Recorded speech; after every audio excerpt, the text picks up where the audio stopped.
Today at T-Mobile, I'm joined by a special co-anchor. What up, everybody? It's your boy, Big Snoop Deal Double G. Snoop, where can people go to find great deals? Head to T-Mobile.com and get 4 iPhone 16s with Apple Intelligence on us, plus 4 lines for $25. That's quite a deal, Snoop. And when you switch to T-Mobile, you can save versus the other big guys' comparable plans plus streaming. Respect. We up out of here. See how you can save on wireless and streaming versus the other big guys at T-Mobile.com/switch. Apple Intelligence requires iOS 18.1 or later. I was never really a runner. The way I see running is a gift, especially when you have stage 4 cancer. I'm Anne. I'm running the Boston Marathon, presented by Bank of America. I run for Dana-Farber Cancer Institute to give people like me a chance to thrive in life, even with cancer. Join Bank of America in helping Anne's cause. Give if you can at BofA.com/supportAnne. What would you like the power to do? References to charitable organizations is not an endorsement by Bank of America Corporation. Copyright 2025. You are my sunshine. Incredible as they seem, are not the results of mass hysteria. I only...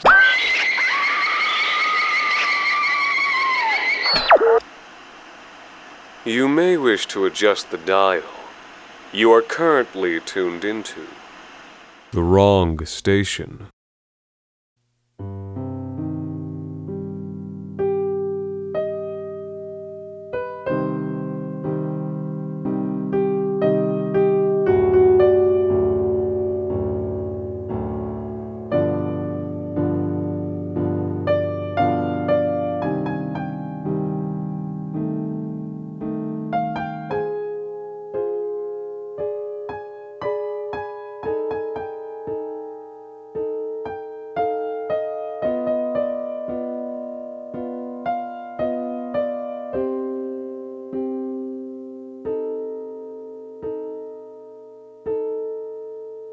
A house at the top of the hill. The lights are always on, warm at night, but nobody is ever seen within. The people in the town are content enough to be left alone, so they're content enough to leave alone. When he's just a boy, he meets a girl down by the creek. She says that she lives up there, and that he should come to visit for dinner. And so he goes. And when he goes, the door is opened, and his coat is taken by someone he identifies as a butler, but at the very moment after cannot remember anything about, not age, not gender, not color of hair. And he's alone in the well-lit foyer. He begins to walk through the house, and the first room he enters is a dining room with covered platters on the table. He smells dinner, but is too polite to look inside, hungry though he is. He takes a handful of nuts from the sideboard instead, salted almonds, and eats them as he walks the house. He has not gone up any stairs, but the next room he finds himself in is a glassed-in terrace that overlooks the forest and the far below town. Between the time of a look to the left and back, the girl is there. He realizes that he does not know her name. He asks her, and she laughs, and starts to tell him about a river she knows that winds around the dozen faces of a mountain, and into conifer forests filled with fog, and how when a fire starts among the damp needles, the smoke and the fog rise together, twin helix, towards the cloud-bound peaks.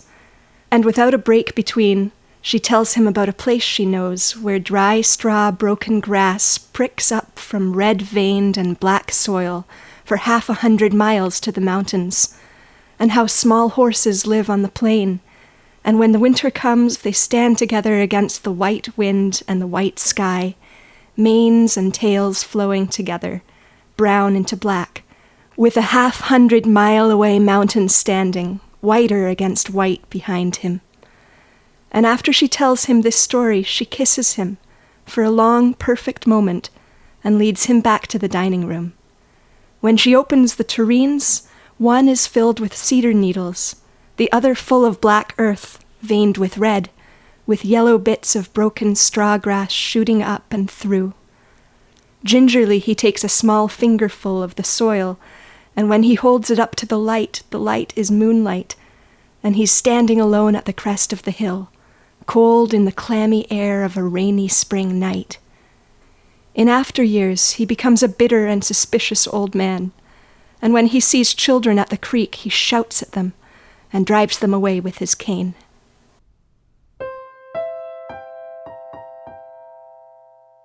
With a series of oiled clicks, he loads the shotgun and locks the barrels back in place. The cold air in his nostrils smells of wood smoke. Just ahead of him, just out of sight, a twig snaps. He rises to a half-crouch, and his pupils dilate. He makes his breathing as shallow as he can. He thinks for a moment that he can see the antlers over the bulrushes, but there's a haze of fog that touches everything with silver, and he can't be sure if it's real or wishful imagination. He runs his tongue along the front of his teeth, and they're acidic with the oily chain coffee he drank an hour earlier. He suddenly wishes he could brush his teeth and take a bath. Under the slate-blue sky, standing in the whisper of red-branched birches, he wishes he could be pure. Another twig crackles, and he holds his breath altogether. For a moment, everything is still. Even the wind drops away. He can hear the space around him like snowfall. A deer emerges from the trees. The deer's eyes are black as the glacial tarns you find scattered in these hills. Its coat is a caramel velvet, with here and there a white spot like a fleck of foam. It moves with utmost grace, and the antlers on its head are a laurel wreath. He puts the gun to his shoulder and fires. Sound cracks open the gray afternoon. The lead shot puts an abrupt ruin to the right side scapula and humerus of the deer. The crimson torrents guide the deer down to a crash in the undergrowth. Spears of dry grass snap beneath its weight. The hunter rises to his feet. Though the sky is so low, he almost feels he has to hunch. Mud and mire suck at his boots as he struggles for dry footing. Tall rushes and red-boned brambles block his way, but he drags them over and stops them at the base, forgetting between him and his prize. It's not too far to go. The shot was taken from only a few meters away. He stops, and for a moment he stares with a slack mouth at the torn-up body below him. The gun slithers from his fingers and clacks to the ground. It's the same eyes, the same injuries, but it isn't a deer that looks up at him, trying to breathe through a mouth thick with blood. It's a boy. Slowly, the hunter lowers himself down on one knee. The boy looks up at him, and a flicker of recognition shines through the eyes, opaque with pain. He says, "Father?"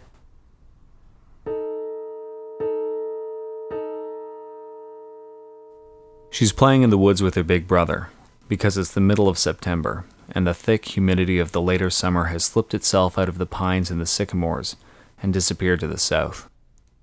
The cabin is miles behind them with their parents, glad for the escape from the city and glad for their children's escape from them, spending a first afternoon together in too long a time. Her brother has a stick in his hand. He always has a stick in his hand when he's out exploring in the woods, and he's standing at the clump of an uprooted tree, directing imaginary armies. He shouts an order at her, and she sticks her tongue out at him.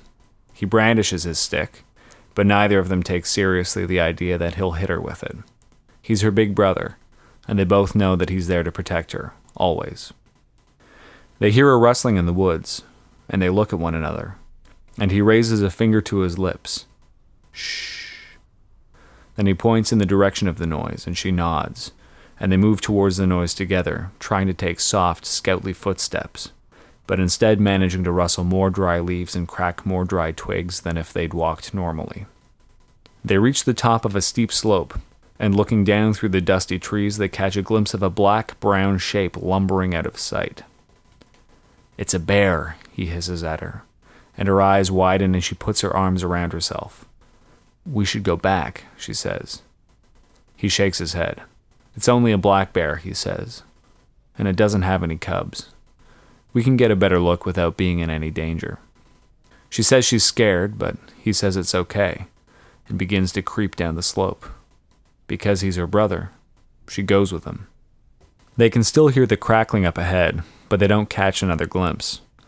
Down the slope they go, until they have to clamber a 6-foot drop of Precambrian stone into the dry bed of a little creek. The bear is waiting for them, only it isn't quite a bear. It takes them a moment to notice that it's there, because the sun is westering, and the bear is sitting in the shadow cast by the bole of a dry old tree. But then it inclines its head forward to catch the light, and she covers her mouth and screams as she presses herself against the rock. Her brother steps in front of her and holds up the stick like a spear, but his hand is shaking. And then the bear starts to make a little noise, and after a second, she realizes that it's talking, and what it's saying is, "No, no, no. No, no, no." And out of the shadow of the bole of that tree appears the slim-fingered and elegant arm of a young lady, and it rises to the bear's lips. Shh. And for some reason that she can't later understand, they both do fall quiet. The bear stands up and steps out of the shadow, and it's much taller than it should be. Where its rear legs should be the short, stumpy ones of a bear, they are instead long and powerful limbs, shaped like a human's, although still thickly furred with black-brown pelt. From the powerful shoulders and biceps of the bear sprout the pink elbows and pale forearms, wrists, and fingers of a woman. The fingers are moving slowly, the pads of each one brushing sensuously against the pads of their sister thumbs. Still hushing them, still cooing, the bear walks towards them and crouches down by her brother. "No, no, no. Says the bear, and with one beautiful hand it plucks the stick from her brother's clammy grip and sets it down among the dead leaves. With its other arm, it begins to caress her brother's head and neck, and to ruffle his hair. "No, no, no. Shh, shh," says the bear, and it wraps those beautiful arms around her brother and stands again, lifting him up to its shoulder 12 feet in the air with the strength of the black and awful pillars of its legs. "Shh, says the bear, still caressing her brother's soft hair and shocked, slack face. And with long, slow strides, it takes him away and disappears amongst the tan, dry trees. She sits for a long minute by the base of the rocks, trying to shake away her stupor. And when her head finally clears, she begins to scream and scream and scream. And she tries to find her way home, but she gets lost without her brother. And it's not until midnight that the search party finds her, cold and sobbing, alone in the woods. She never sees her brother again. All that they ever find of him later is that stick, laid gentle on the autumn leafy ground.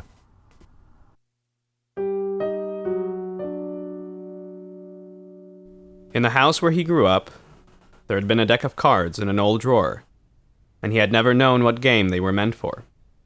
The drawer had been in a little cabinet in his parents' living room, femur high to his adult self, and made of dark and shiny wood. It was set into a little recess in the wall, and was used to support an antique bronze lamp that was shaped like Mercury, stepping up into the air from the stake set in the mouth of a gorgon. To look at it, it had no door, but this was because it was spun around to face the wall. His father and aunt had a dispute over inheritance, and inside the drawers of this cabinet was a bag of old family silver that his aunt did not know existed. And so far as his parents cared, that was all that was there. But as a child, he had had a child's inquisitiveness, and in the other drawers, lined with green baize and smelling like an old billiard table, he found other things to interest children. A handful of tarnished skeleton keys, a brass clock key, old coins from countries that didn't exist anymore, and the deck of cards, printed on thick, yellowing stock, in green-black ink like an American bill. In later years, when he thought back on the deck, he presumed that they were meant for some kind of archaic game like tarot, but could never find out what kind of game that was. Never on the internet, or in several books on old card games leafed through in idle moments of curiosity, could he ever find any image or description of any set of playing cards that ever bore resemblance to the ones in the old drawer, in the old cabinet that faced around backwards in the living room. In truth, he had been so young when he discovered the cards that he couldn't even remember enough details about them to begin to search. He couldn't remember the number of cards in the deck, or the numbers on the cards, or the suits, or even if there were suits. He could only remember one card in the deck, the one that had been on top when he'd first, with young fingers, slit them from their crumbling box that was so much older than he was. Its image, engraved green-black and stamped onto the card, had depicted a skeleton in robes and a pointed Canterbury cap, green grinning out from the top of the deck. At the bottom of the card, in wide capital letters, was the word Patricio. In later years, he tried to remember the other cards, but he couldn't. All that he could remember was Patricio, which he came to decide meant the patrician. Well, a deck of cards isn't something that comes to define a person's whole life, and so, except for now and again, he forgot about the deck of cards and the secret drawer. And decades later, after his parents had died and his aunt had stepped in and sold their home and disposed of their estate, he remembered the secret drawer and assumed that his aunt had gotten her hands on it. Once he thought to call her and ask her about the deck of cards, but she had no idea what he was talking about. He let it go. Little things slip through the cracks of life, and there's nothing to be done for them but accept their loss.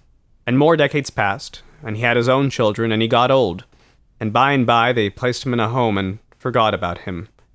And he was left to spend the smoke days of his ending life with the other blind and coughing people who had outlived their usefulness, playing cards. And I'm telling you this because I'm the one that he played cards with. And over the course of long and empty years in that home, he and I, we told each other a lot about our lives, and about the little mysteries in them. And it was on one of these days, one of these hundreds and hundreds of days playing cards and waiting to die, that I dealt out the deck. And I noticed one of the cards felt funny in my hand, thick and glossy like vellum. And when he held up his hand to look for queens and aces, he let out a long, slow laugh, and he looked at me over the cards and he said, "I think I'm going to have trouble slawing this one off." And then he set his cards down on the table, and just like that, with his blue eyes open and his white teeth grinning, he died. And before I called for help, I reached across the table and I looked in his hand. It was a bad hand, nothing higher than a 7, except for one face card that I'd never seen before. It was printed green and black on yellowed stock, and it showed a skeleton in a Canterbury cap. Patricio, it said. The patrician. I still have it in my drawer. I wonder, where's the rest of the deck?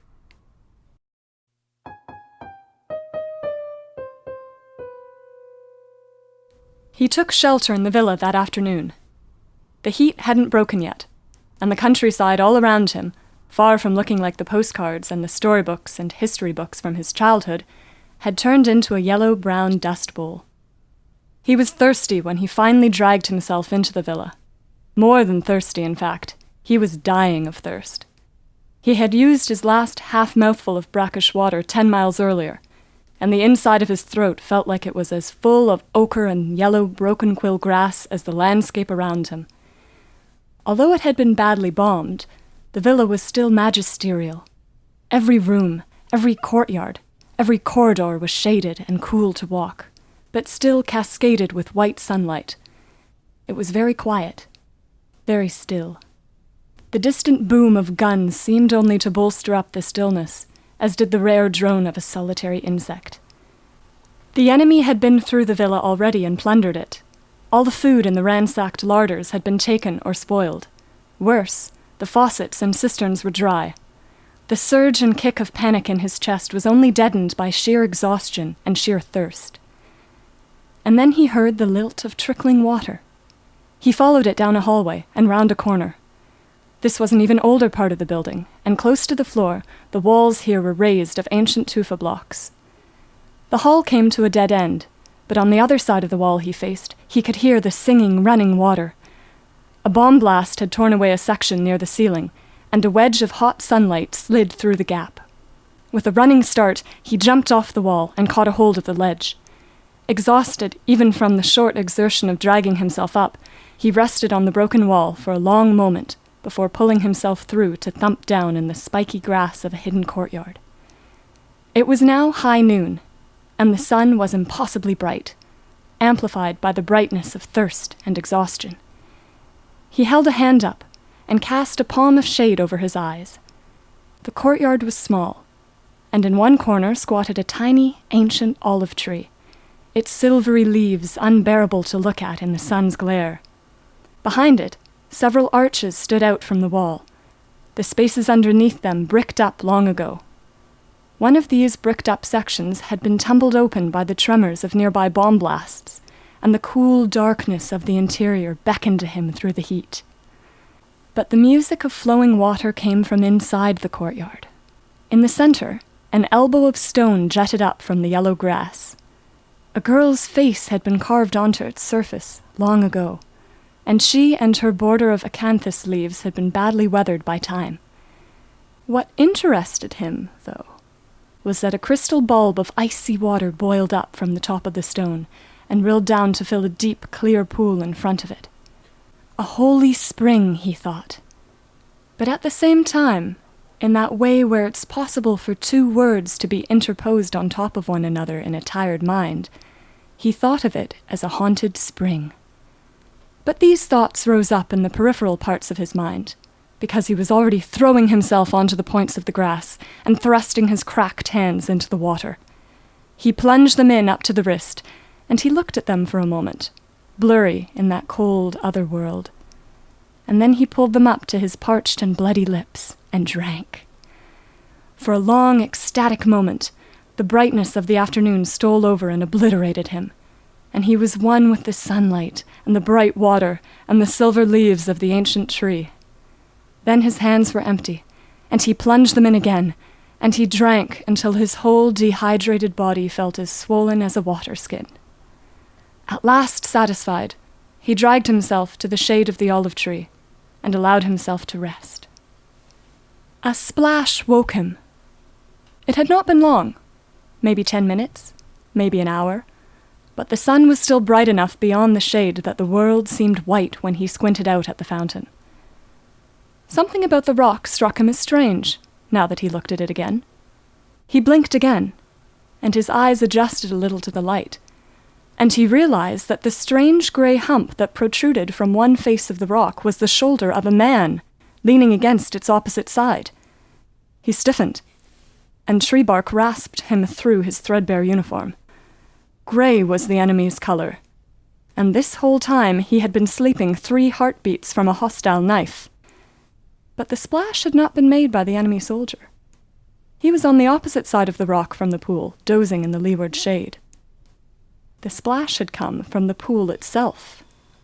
Quietly, he put a palm down in the grass and levered himself into a crouch. Another little splash disturbed the surface of the pool. A fish? His stomach gargled. He had been on quarter rations for the last 3 days. But as he rose among the olive boughs, he saw that it wasn't a fish. He blinked again, giving his brain a moment to reinterpret the light-struck evidence of his eyes. But it showed him the same thing a second time. The smooth and olive-skinned hand and wrist of a young woman was rising slowly from the surface, and diamond-like beads of water trailed from its long fingers. This hand was joined by a second one, which rested itself on the rim of the pool and gently seemed to push. The crown of a head appeared over the water's edge, and was followed by a long neck and slim shoulders. Delicately, like the water had no grip on her, a young woman in white slid up onto the bank, with her bare calves and ankles still trailing in the bitter water. She was facing away from him, so he could only see the back of her head and the torrent of black hair that spilled down to the bell of her waist. He shrank back into the leaves and foliage. And even though he found her figure attractive, he was filled with a sense of unease. The pool was barely wider than her torso, and the water was so cold it had turned his hands pink and raw in the time it had taken him to drink. Yet, this girl had pulled her whole body from its icy mouth. She teased her hair over one shoulder and began to wring the water from it. Droplets met the surface with a sound like fingers tapping the strings of a harp. As she twisted her back, he caught a glimpse of her face in profile, and the breath caught in his throat.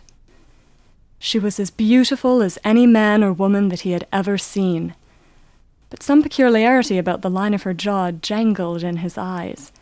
It went just too far back, angled just too far down.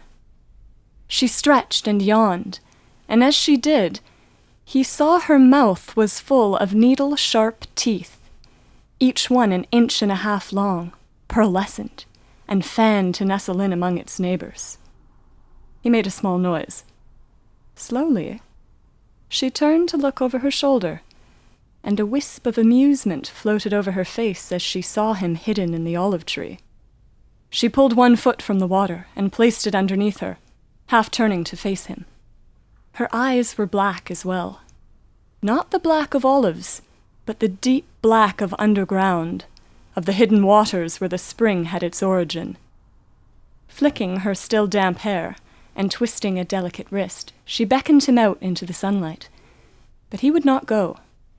She beckoned him again, and this time she let her other hand trail absent-mindedly, suggestively down the length of her collarbone.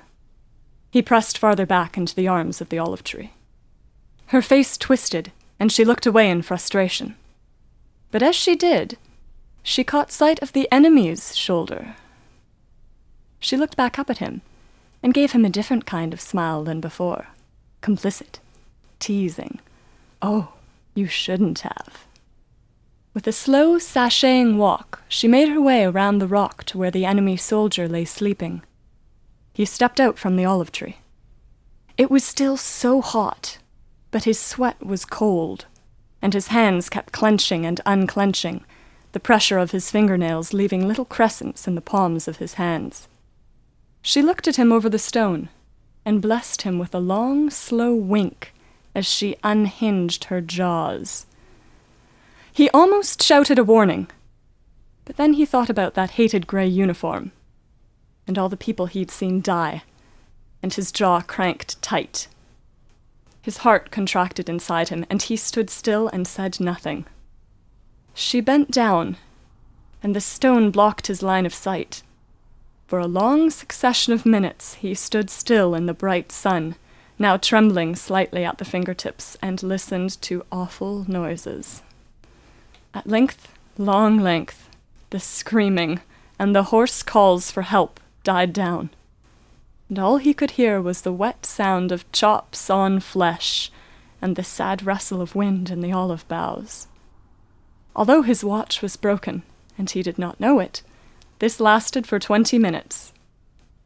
When the girl reappeared, her white shift was sluiced with blood, and her face was a nightmare of blood and water. She smiled at him once again, too widely, and too deep, and too red, and wordlessly was gone into the pool. He staggered forward and stared into its depths, half expecting her to rush up out of it, with her anglerfish smile aimed at him. But the pool was empty, and the pellucid water was undisturbed by even a swirl of red. He crouched and filled his canteen. After that, he stood and walked around to the other side of the stone to see the mess. It was already starting to smell in the sunshine, and the kernel of anger crumbled in his chest as he stood looking at the remains of a stranger in a grey jacket. When he left the courtyard, through the broken section of the bricked-in arch, he tried to plug as much debris as he could into the hole.